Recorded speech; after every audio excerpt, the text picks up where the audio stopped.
ये आकाशवाणी है। विश्व योग दिवस के उपलक्ष्य में प्रस्तुत है योग और संगीत के अंतर संबंध पर विशेष रूपक नाद योग। आलेख पंडित विद्याधर व्यास। प्रस्तुति वीणा पहाड़ी।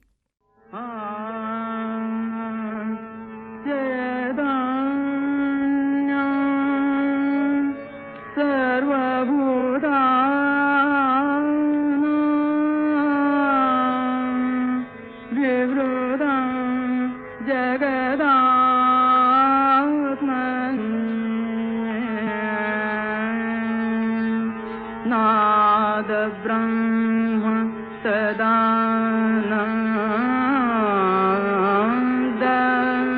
मद्वितीय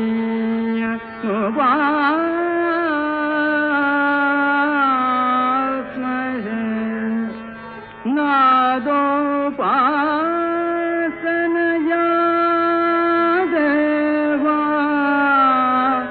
ब्रह्म विष्णु महेश्वरा भवन्तु पासितान् तस्मात् सदा।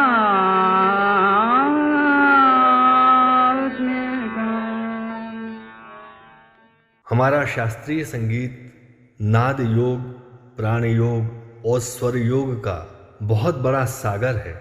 जब हम एक एक स्वर के माध्यम से साधना उपासना करते हैं ईश्वर की, तो हमारा प्राण योग नाद योग सहज में सिद्ध हो जाता है। क्योंकि स्वर योग से नाद योग से जब प्राण योग सिद्ध होता है तो हमारा शरीर स्वस्थ रहता है और हमारे शरीर में अष्ट धातुओं का संतुलन बनता है। क्योंकि जहाँ विषमता आती है वहाँ रोग पैदा हो जाते हैं और जहाँ समता रहती है, समत्व रहता है, वहाँ योग पैदा हो जाता है। रोग जो है उसका शत्रु योग है और योग का शत्रु कोई नहीं है। इसलिए योगमय जीवन बनाने के लिए संगीत सबसे बड़ा एक समर्थ योग है। इससे दसों प्राण संतुलित हो जाते हैं। जब ये नाद योग पैदा हुआ तो वो कैसे हुआ? सबसे पहले वैदिक सृष्टि में आकाश पैदा हुआ। स्वर और शब्द कहाँ गुंजायमान होंगे? आकाश। इसलिए शास्त्रों में कहा है शब्द गुणकम आकाशम। तो नाद कैसे हुआ? सबसे पहले वायु पैदा हुआ। उस वायु को कहते हैं मातरिश्वा वायु। और जब वो पैदा हुआ तो उससे कई प्रकार के स्वर निकले। जैसे आपने देखा होगा कि बहुत तेज गति से वायु हवा चलती है तो अलग अलग प्रकार की ध्वनि आती है। आपने देखा होगा पाषाण में, पत्थरों में भी अलग अलग प्रकार के स्वर निकलते हैं। किंतु सृष्टि में जो ये प्राण योग है, जो ऑक्सीजन है, उसी से मनुष्य और प्राणी मात्र जीवित रहते हैं। अब इन सभी प्राणों को हम एक सूत्र में कैसे इकट्ठा करें, एकत्र करें? देखिए 10 प्राण हैं। प्राण, अपान, व्यान, उदान, समान, नाग, कूर्म, कृकल, देवदत्त और धनंजय। ये 10 प्राण आसन्य प्राण से बंधे हुए हैं और आसन्य प्राण मुख में रहता है, जिससे उद्गीत साम की उपासना हो। और जब 10 प्राण एक साथ एकत्र हो जाते हैं तो एक वैक्यूम क्रिएट होता है, वैक्यूम पैदा होता है शरीर में। आपने सुना होगा कि योगी लोग अपने आसन से 1 फुट ऊपर उठ जाते थे। इसी प्रकार जब हम स्वर योग, नाद योग, प्राण योग के माध्यम से करते हैं तो हमें सभी प्रकार की सिद्धि मिलती है। जीवन हमारा स्वस्थ रहता है और ये प्राण तत्व जो है उसकी साधना बहुत गहरी है। इसलिए नाद योग, स्वर योग, प्राण योग जीवन के लिए बड़ा सार्थक है। योग और योग क्रिया भारतीय संस्कृति की विश्व को अमूल्य देन है। संगीत एक नाद योग है, जैसा गोस्वामी गोकुलोत्सव जी महाराज जी द्वारा बताया गया। संगीत के तीनों प्रकार गायन, वादन तथा नृत्य शरीर के माध्यम से प्रकट होते हैं, जिसके विशिष्ट आसन और शारीरिक भंगिमाएं होती हैं तथा योग क्रिया इन सब को पुष्ट करती है। संगीत और वायु का घनिष्ठ संबंध है। संगीत का निर्माण वायु से होता है और वायु से ही संप्रेषित होता है। संगीत ही क्यों, हमारी समस्त चेतना ही वायु पर निर्भर रहती है और संगीत इस चेतना का ही उद्गार है। भारतीय संगीत में गायन प्रमुख एवं प्रथम विधा है। गायन के लिए आवाज का निर्माण कंठ से होता है और कंठ में ये निर्माण उच्छ्वास से अर्थात श्वास छोड़ने से होता है। गायन में स्वर का लगाव उचित और योग्य हो, उसके लिए उच्छ्वास का मजबूत होना आवश्यक है। इस मजबूत उच्छ्वास के लिए गहरे व दीर्घ श्वसन का अभ्यास किया जाता है, जो कि एक योगिक क्रिया है। मंत्र साधना तथा स्वराभ्यास आदि के मूलभूत अभ्यास के लिए ये श्वसन क्रिया किस प्रकार उपयोगी होती है, आइए सुनते हैं गायक पंडित विद्याधर व्यास के वचनों से।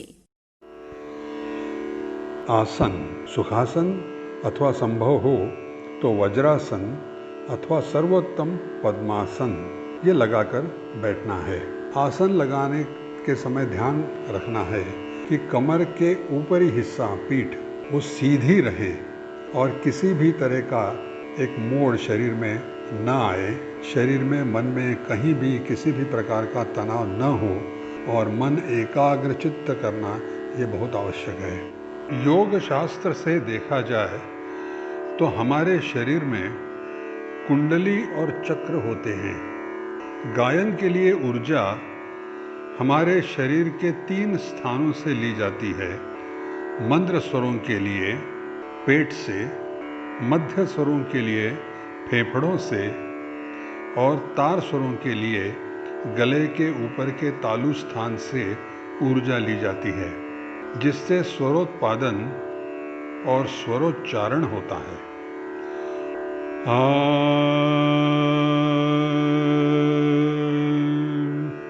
यह मध्य सप्तक का सा है।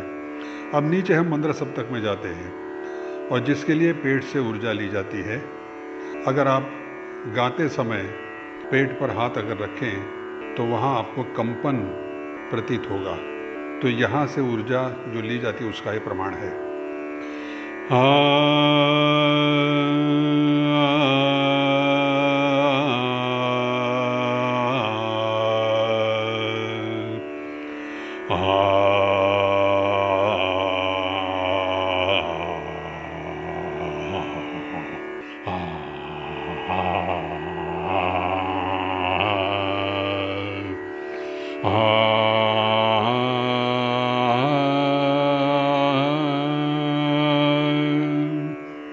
ये मंद्र सप्तक के स्वर है। अब मध्य सप्तक के स्वर, जिसके लिए ऊर्जा हमारे फेफड़ों से आएगी।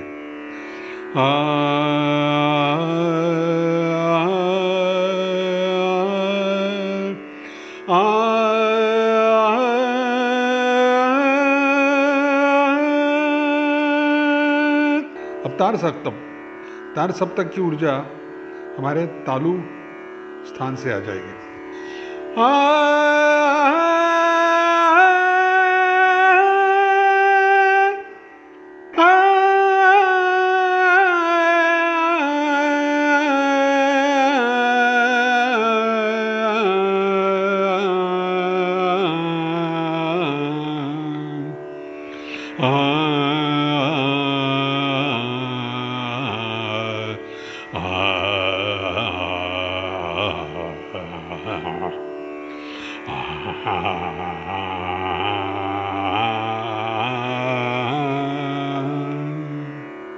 बैठ के आसन लगाकर धीरे धीरे प्राणायाम करते हुए और उसके पश्चात अपने सांस पर नियंत्रण पाकर इसका अभ्यास हमेशा फलदायी रहता है।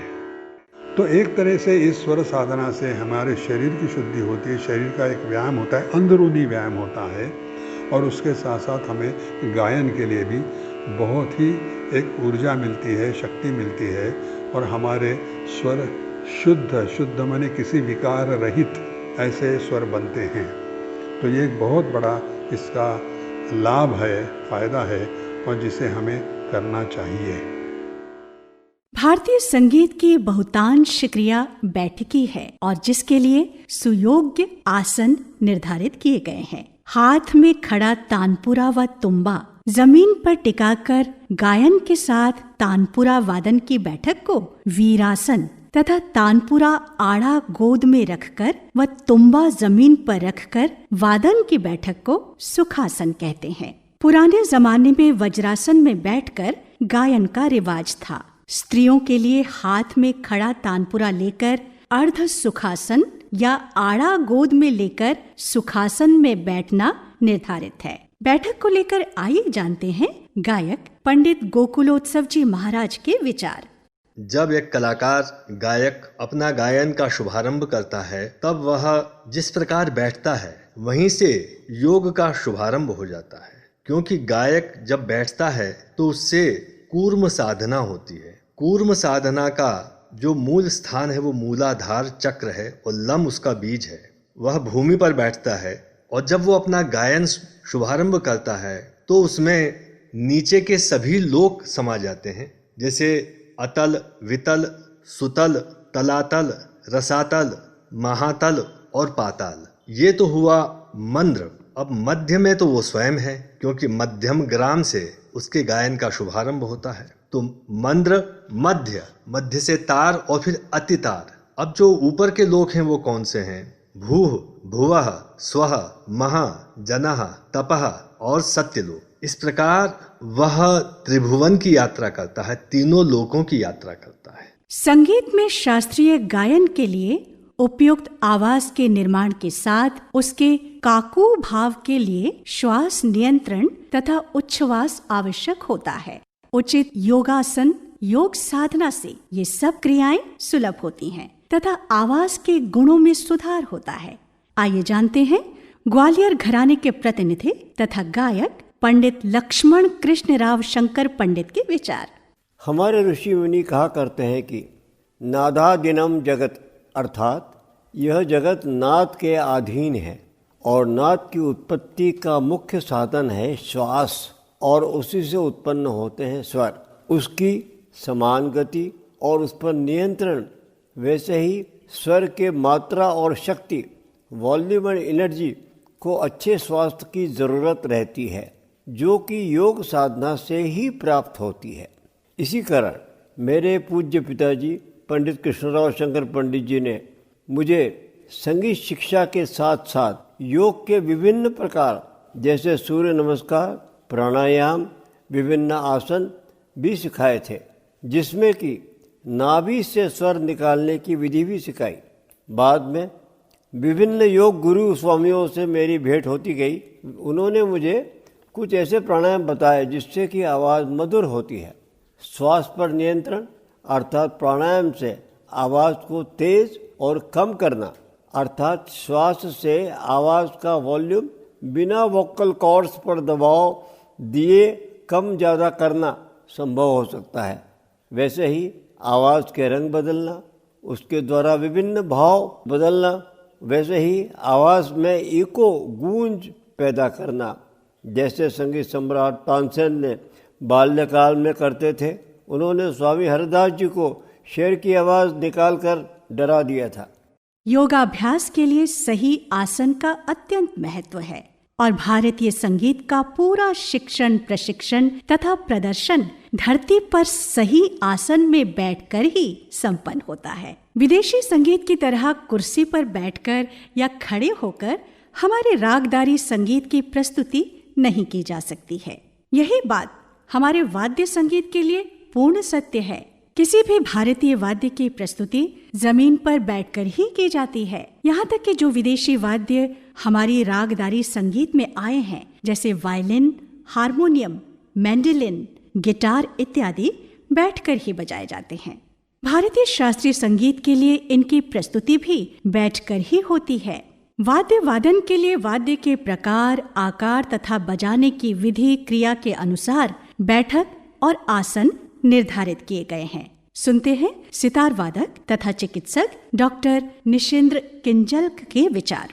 सितार के लिए जो आसन है उस आसन को हम लोग अर्ध मत्स्येंद्रासन कहते हैं। कुछ लोग उसे बद्ध कोणासन भी कहते हैं। बाएं पैर के ऊपर जो तलवा होता है उसके ऊपर सितार का तुम्बा होता है और तुम्बे के ऊपर दाहिना हाथ और बायां हाथ पर्दों पर होता है। ये आसन में ही अभ्यास भी होता है और इसी आसन में कला की प्रस्तुति भी होती है। तो कुछ और वाद्य यंत्र हैं हमारे यहाँ, जैसे विचित्र वीणा और शततंत्री वीणा, जिसे आज हम लोग संतूर के नाम से काफ़ी अच्छे से जानते हैं। विचित्र वीणा, संतूर या मुरली वादन, तबला वादन, मृदंग वादन, ये सब में देखें तो ये थोड़ा थोड़ा मॉडिफिकेशन है, लेकिन ये सब सिद्धासन में कलाकार अमूमन बैठते हैं। विचित्र वीणा में वीणे का जो डांड होता है वो घुटनों के ऊपर दिखता है, और वहीं जब संतूर की बात करें तो संतूर बिल्कुल जांघों के ऊपर होता है। तो ये सब में एक आसन है सिद्धासन, उस आसन में लगा के हम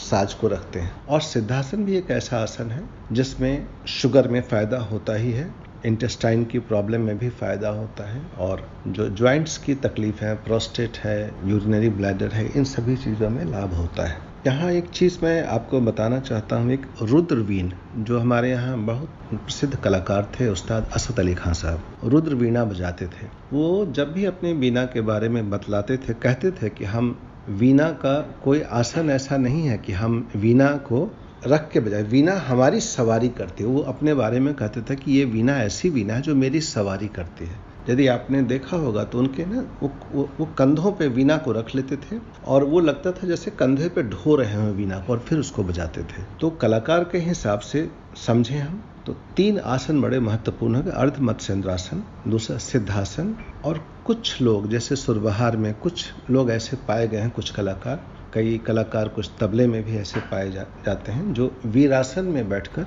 इन इंस्ट्रूमेंट्स को बजाते हैं। तो हमारे यहाँ जब आसन की बात, योग की बात करें तो योग में 3 चीज़ें बड़ी महत्वपूर्ण हैं कलाकार के दृष्टिकोण से, एक आसन, एक बंध और एक मुद्रा। तो आसन की चर्चा मैंने की। बंध में जो हमारे लिए काम की चीज़ है वो मूल बंध कहते हैं। मूल बंध का मतलब ये हुआ कि जैसे आप जो बैठ गए, तो मूल मतलब जहाँ बैठ गए, बैठने का जो हमारा स्थान है उससे जुड़े हुए जितने जॉइंट्स हैं वो सब बंध से गए।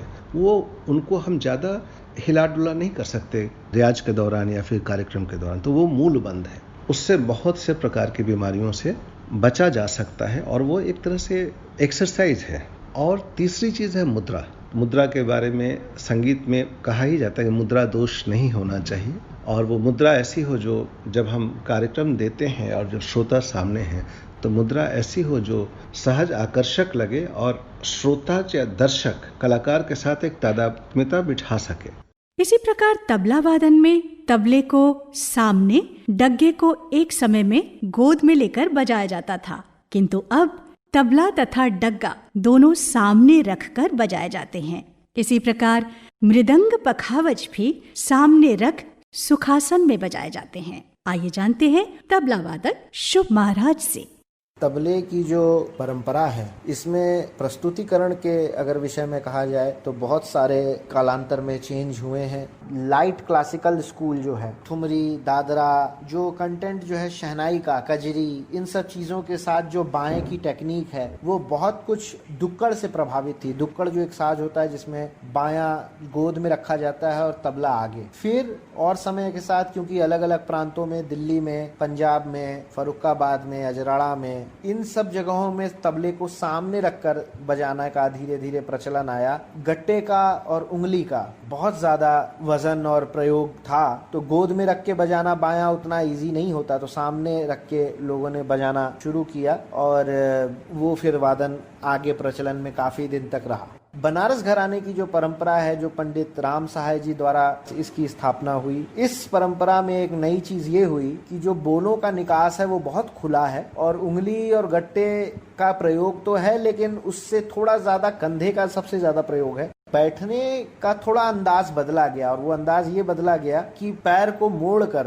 घुटने से मोड़कर, और हिंदी में वज्रासन कहते हैं उसे, उस आसन में लोगों ने बैठ के वादन करना शुरू किया। उसका वैज्ञानिक विश्लेषण ये है कि आपके शरीर की जो हाइट है वो तबले से काफी ऊंची हो जाती है, और उससे आपके कंधे से जो बजने वाले बोल हैं उनका प्रेशर और उनका जोर जो है सही वजन तबले बाएं पे आता है, और उसमें थोड़ी आसानी हो जाती है तबले पे प्रेशर बनाने में। योग के 8 अंग माने गए हैं: यम, नियम, आसन, प्राणायाम, प्रत्याहार, धारणा, ध्यान व समाधि।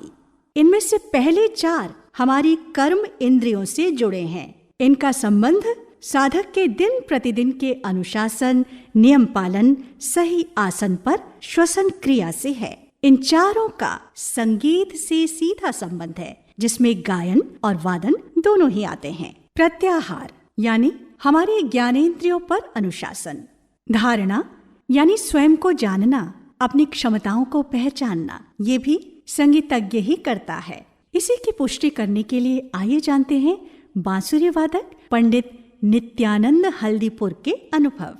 कि चित्त की वृत्तियों को विरोध करना ये योग है। एक बांसुरी वादक के रूप में मैं यह कहना चाहूँगा कि श्री कृष्ण को, भगवान को महायोगी कहा गया है और उसका वाद्य है बांसुरी। बांसुरी कृष्ण के वाद्य क्यों है? क्योंकि बांसुरी योग की सभी मुद्राओं को प्रदर्शित करती है। जैसे कि योग मुद्रा में आप बैठे हो तो स्पाइन का सीधा होना जरूरी होता है, वही सीधा स्पाइन को रिप्रेजेंट करता है ये बांसुरी का जो बांस है रिप्रेजेंट करता है। वैसे ही जो बांसुरी में 7 छिद्र है वो रिप्रेजेंट करते हैं योग में जो 7 चक्र बताए गए हैं, मूलाधार से लेके सहस्राधार तक। कुंडलिनी जब जागरूक होती है तो वो सहस्राधार में पहुँच के समाधि अवस्था प्राप्त होती है। वैसे ही जब आप सहस्राधार छिद्र में आप फूंक मारते हैं बांसुरी में और नाद विश्व करते हैं तो वो समाधि का अवस्था में लेके जाने की उसकी क्षमता होती है। भारतीय संगीत परंपरा में गायन वादन बैठक रूप में होता है तथा ये श्रवण कलाएं होती हैं। देखने का भाव दार्शनिक रूप में होता है, किंतु नृत्य प्रेक्षणीय कला है और इसका प्रस्तुतिकरण खड़े होकर किया जाता है। भारतीय नृत्य की अनेक शैलियां और प्रकार हैं और इनके खड़े होने के ढंग, जिसे ठाट कहते हैं, अलग अलग हैं और ये ठाट उन नृत्य प्रकारों की पहचान भी है। नृत्य पूरे शरीर के माध्यम से प्रस्तुत किया जाता है और इसे सौंदर्यात्मक प्रकटीकरण के लिए पूर्ण रूप से नियंत्रित करना होता है, जो योग्य योगा अभ्यास से सुलभ होता है। सुनते हैं कथक सम्राट पंडित बिरजू महाराज के विचार। साधना वही है जो तपस्वी करते हैं, जो इस तरह के लोग हैं जो कहते हैं हमें साइलेंट में जाके ज़्यादा अच्छा, कोई डिस्टर्ब ना करना। हम कहते हैं लोग भी रहो, मैं अपने दायरे में रहता हूँ, अपने ताल के चक्र में रहता हूँ, स्वर के चक्र में रहता हूँ, तो मुझे तो कोई दिखता ही नहीं।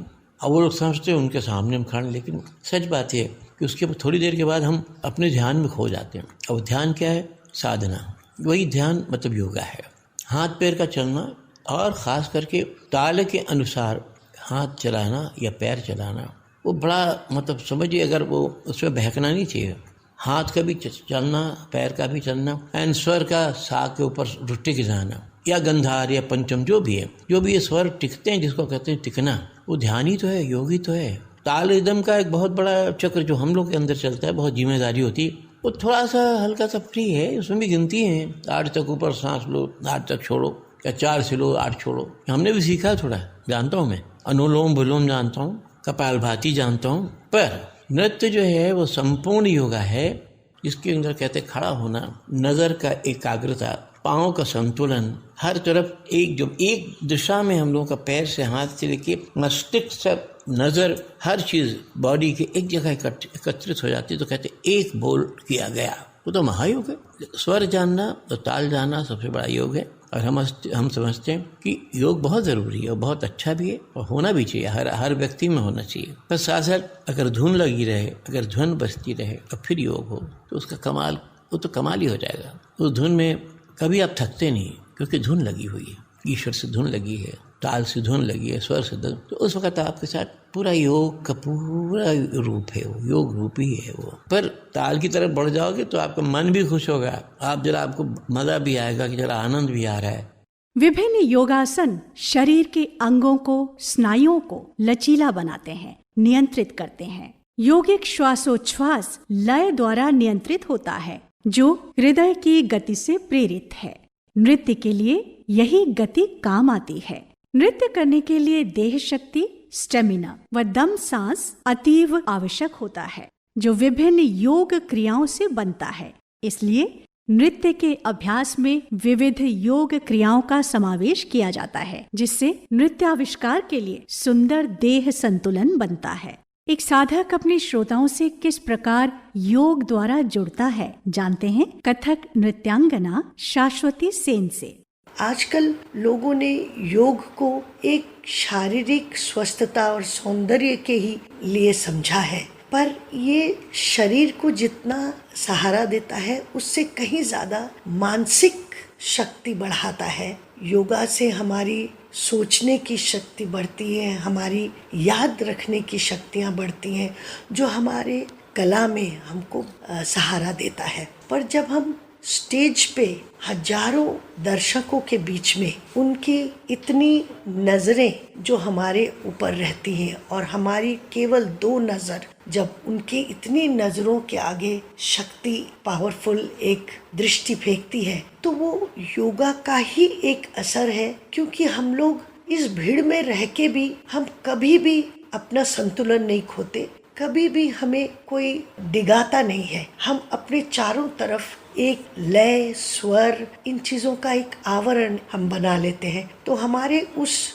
आसपास के दायरे के बाहर कुछ भी अगर होता हो, हमें वो कभी भी असर नहीं करता है, हमें कभी भी वो विचलित नहीं करता है। और हमारी मानसिक क्रिया उस लय, ताल, स्वर के जरिए और धीरे धीरे धीरे धीरे जैसे ही हम स्टेज पे अपना कॉन्फिडेंस लेते हैं, तो वहाँ से हमारी योगिक क्रिया ही होती है जो उन सबको एक सुंदर दृश्य दिखता है। वही ऑडियंस रसिक देखने आता है, वो सिर्फ हमारी फिजिकल क्रिया को देखने के लिए संपूर्ण रूप से उसको संतुष्टि नहीं होती है। जब वो हमारे अंदर से वो एक ऐश्वर्य रूप को जब पा लेता है, देख लेता है, तब उसको, उस रसिक को एक आनंद, आत्म विभोर होके वो जाता है। समाधि अवस्था में पहुंचकर ही कलाकार स्वयं आनंदित होता है और श्रोताओं को भी आनंदित करता है। बड़े बड़े योगी कलाकार जिस अवस्था में दिव्य संगीत की प्रस्तुति कर गए हैं और करते हैं, वो अवस्था समाधि की अवस्था है, जहाँ स्वयं के अस्तित्व को नाद ब्रह्म के परम रूप के साथ एकाकार कर लेते हैं। योग को एक सूत्र में कहा जाए तो वो है मन की समस्त वृत्तियों का क्षमन। संगीत भी अंततः यही करता है, मन के भीतर के समस्त गांठों को खोलकर सहज बनाता है। न केवल कलाकार के मन को, वरन सभी श्रोताओं के मन को भी सहज बनाता है और अंततः ब्रह्म आनंद की प्राप्ति कराना ही संगीत का सर्वोच्च उद्देश्य है।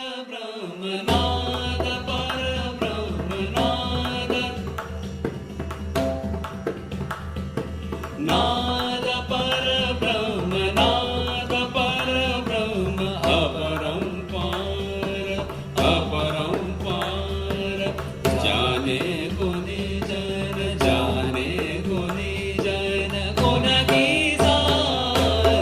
नाद पर ब्रह्म, नाद ही, नाद ही जगता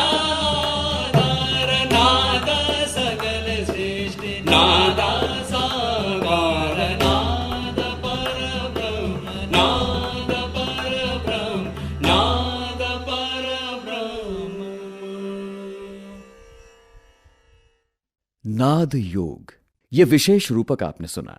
आलेख पंडित विद्याधर व्यास, वाचन स्वर सुजाता रथ, प्रस्तुति वीणा पहाड़ी। ये कार्यक्रम आकाशवाणी के दिल्ली केंद्र से प्रसारित किया गया।